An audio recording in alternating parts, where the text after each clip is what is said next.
Hey everybody, it's Amber. Today I'm going to show you guys some of the isopod species that I keep. I said that I was going to do this, that I had started to make this video, and my finger hit a button on my phone and it deleted it. So I'm going to redo it for you guys. I do have a few other species as well, but with the move they didn't really pop back very well, so I've kind of left them alone to the side. There's not a whole lot for you to see in those, so I'm just going to show you the ones that there's quite a few in.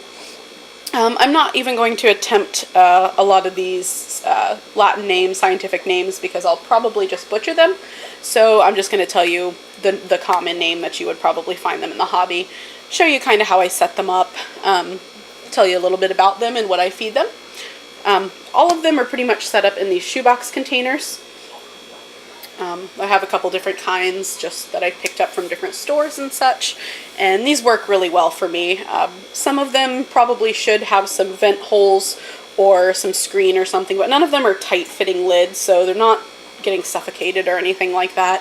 I also do open these up about once a day to check on them and give them a little spray in a corner to give them some water, so no worries there. So let's get started. Here, I don't know if you'll actually be able to see any of these. These are Dwarf Purples, and they are super duper tiny. Let's see, there's one. You can see him. A little tiny guy. Camera doesn't want to focus. These guys do well at pretty high humidity. They have lots of leaf litter. I feed them a dry activated yeast, a few sprinkles to induce some bacteria and mold, and they'll eat that.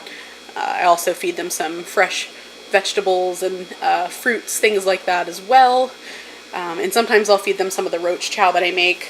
All of these guys get shed reptile skin, animal skin really, as kind of a treat. Some of them do like protein a little bit more, so they'll get that a little bit more often.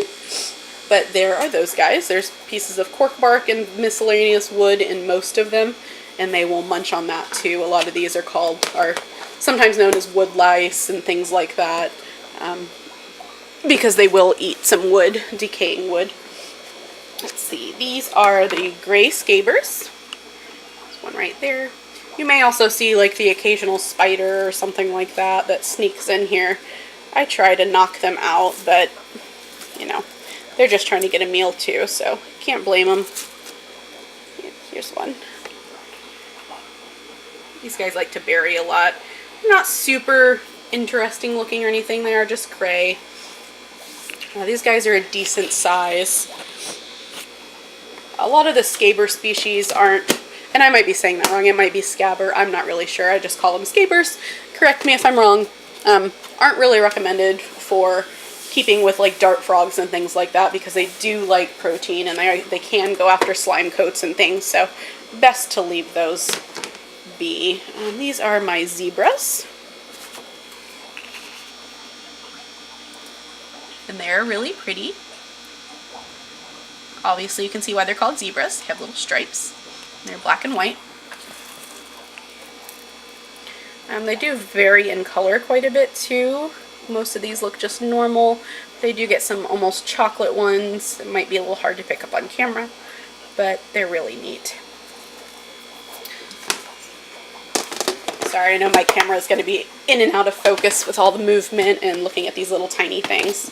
Let's see, these are my clowns. These are really popular in the hobby and pretty pricey as well. They go for about $65 or so per 10 to 12, depending on where you get them from. I believe I sell them for something similar to that. They're really pretty. You can kind of see why. Obviously, I have quite a few of them. Look at that big guy. These are really cool. These do like it a little bit more dry, so I try to keep this not as humid. I'll spray this one a little less often to make sure it doesn't get too moist in there. They are kept in the fish room, so it obviously stays pretty humid in here. Let's see, these are my dairy cows. As you can see, they kind of look like little cows. These are really cool. They seem to really like the humidity.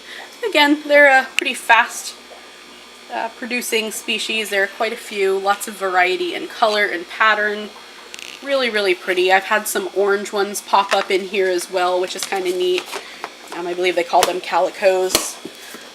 There's a bunch of different names from them, but 4 of them. But let's see. Here are my peach. They're a nice little peachy color. Also reproduce very fast. A little bit more on the humid loving side. Some leaves and such.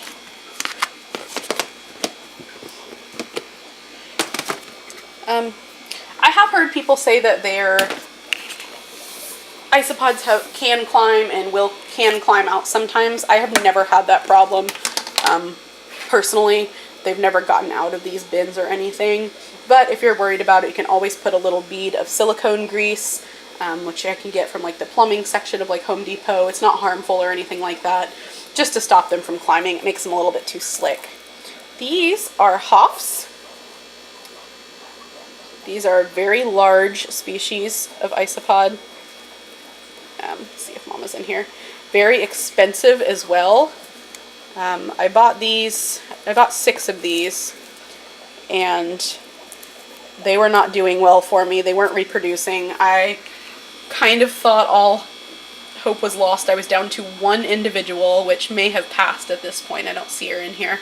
And I figured it was kind of a lost project. I would have to start over, but that 1 female ended up having babies, and they are what you see in here now.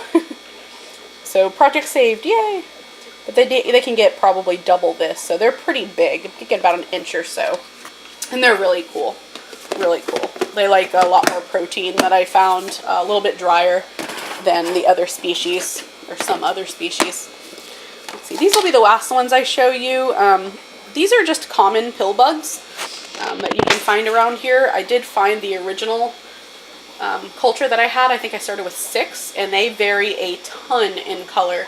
What I started doing was finding different varieties in them, stripes and different colors and things like that. Started selectively breeding them. So I've got some pretty neat ones. These are my line of some that are a little bit different. Let's see if my camera will focus there. That one's got kind of a stripe. This one also has kind of like a stripy, broken pattern. Some of them are very different in color. There we go, there it focuses.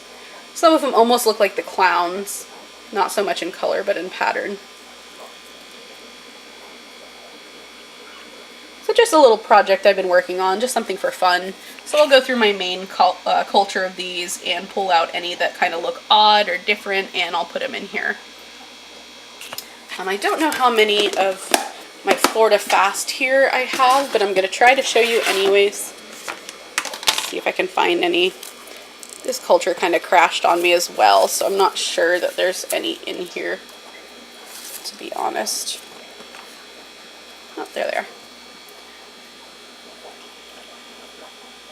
Yeah, we got a little glimpse of his butt. They're really, really fast. They're called Florida Fasts for a reason.